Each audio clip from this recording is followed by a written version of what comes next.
Inimbitahan ng Rotary Club of Manila ang Star Rotarian na si Angel Ra, Regional President ng Global Peace Foundation Asia Pacific bilang Guest of Honor at Speaker sa ika-33rd Weekly Membership Meeting na ginanap sa Manila Polo Club.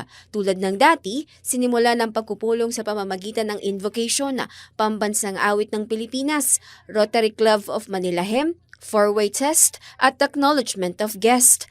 Pinangunahan ni Rotary Club of Manila PDG Alex Correga, Delphine Lorenzana at iba pang Rotarian members ang pagpupulong. Ibinahagi nila ang layunin ng Global Peace Foundation kung saan misyon ng grupo na maglingkod sa pamamagitan ng pakikipag-ugnayan sa global network, private at public sectors sa iba't ibang pamunuan ng bansa upang makamit ang kaunlaran at kaayusan ng bansa. Ayon kay Ra, nakikita at kapuri-puri ang mga mamamayang Pilipino sa pagiging matyaga, masipag, makadiyos, makatao, pagkakaroon ng kaalaman sa teknolohiya, makakalikasan at makabansa na siyang daan umano tungo sa ikauunlad ng bansa. Sa pagkatapos ng pagpupulong ay nagpasalamat si Ra sa mainit na pagtanggap ng Rotary Club of Manila bilang guest speaker at nag-iwan ng mensahe na we can build a nation where all humanity can benefit.